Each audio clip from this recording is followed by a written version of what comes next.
is Lady Boulay, and I hope you're having a wonderful day. Thank you for your support. Thank you for subscribing to the channel. Thank you for your thumbs up, for your comments, and thank you for sharing the videos. Thank you for all you do to support the channel. And yes, we are commanded to love one another, whether we want to or not, or whether we agree with each other or not. Well, y'all, there are some interesting people out here stomping for Trump. You would think that Donald Trump didn't have a history with black people in this country. You would think that Donald Trump is right when he says that he has done more for black people than any president since Abraham Lincoln. You would think that Donald Trump was really telling the truth when he says that he has done all of these things for black people. You would think that people would remember at some point that Donald Trump is all for the police having a free hand in the United States to do anything they want to do. And the main people that they're going to target now is going to be black men.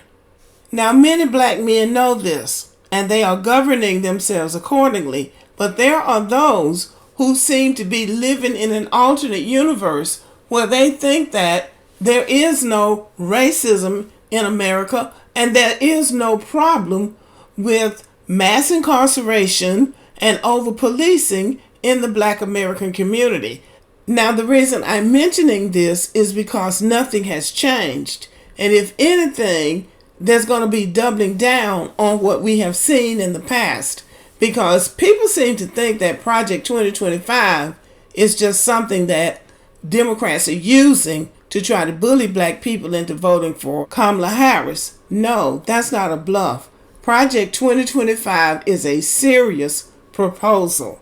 And if it goes into effect, it's going to affect everybody. But black people are definitely going to be affected by it. And the thing that bothers me the most, of all the things about that Project 2025 that bothers me the most, is they are trying to turn this anti-DEI into something that will roll back employment for black people and educational opportunities. They already rolled back affirmative action, but there are still black people, black students, who can get into these colleges. But they are trying to set it up where any black person that gets into any job or any school that they think black people shouldn't be in, they're going to call it DEI. So you're still going to be labeled just being there because you're black. And the reason they're doing that is because they don't want to compete. They do not want to compete because they don't think they should have to compete with black or any non-white people. But we're going to be targeted more than anybody. This is no joke. And I really get when black people say we're getting nothing for our vote. I understand that. I understand that. I think we all understand it. But you also have to question, what are you going to get without voting? Or for voting for somebody like Donald Trump. You do have to question that. But that's not the purpose of this video alone. I want to show some scenes from today. And these are harbingers of things to come. All we say to America is be true to what you said on paper.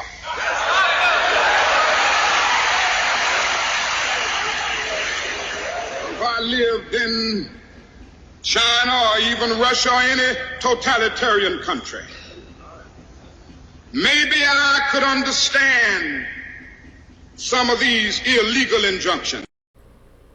These are men and women on the side of the road campaigning for Trump. One of them is dressed up in a Ku Klux Klan outfit. And if you look at some of the others, if you can see it, they're laughing. They think it's funny. This is the Klan, and it seems like it might be some black people out there with them. They're out here campaigning for Trump because these people know if Trump gets in, it's going to be a good day for them. Because they want it to be open season on black people like it has been in the past. Now, they want those days back more than anything. Now, black people can fool themselves if they want to. Donald Trump means the things that he has said about black people. He is not going to change, and they are definitely not going to change. So that is what this individual wrote. And this is in Pennsylvania. Pennsylvania is a swing state. Kamala and Trump are tied in the polls in Pennsylvania. So this is a very important state. So now if they are doing this in Pennsylvania, imagine what they would be doing in the Deep South. Speaking of the Deep South, let's go to Florida. This is a picture of Miami Dolphins wide receiver Tyreek Hill stopped by police and put in handcuffs on his way to the game today. But Trump wants to bring back stop and frisk, give police immunity from prosecution, and fire players who protest police brutality. Remember what he said about those players, of those football players that were taking the knee on the flag and the singing of the Star-Spangled Banner? He hasn't changed. The saying goes, politics makes strange bedfellows. So for black people, black men in particular, making alliances with the Ku Klux Klan to get Donald Trump elected president of the United States is really strange. It is very strange. I'm curious to know how that would all turn out. Now, it might turn out for the better, and it would certainly be a statement for those black people who want to make a statement and show the Democratic Party that we don't have to vote for you. And according to the polls, Kamala is not doing as well with black people as the Democrats have done in the past. So it would definitely be interesting to see how it works out for black people. But if it happens that enough black people vote for Donald Trump and he wins, I hope it would be worth it. I hope it would be worth it. But if it's about 14% right now of black people saying they will vote for Donald Trump. If that 14% votes for him and Kamala still wins, then it's also going to be interesting to see how that turns out.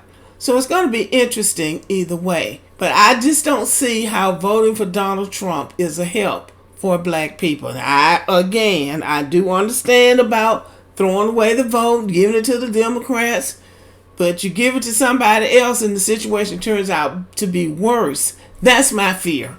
I guess I have to acknowledge that. That's my fear, that Trump will win and the situation won't get any better for black people, but will get worse. That, I guess, is my concern.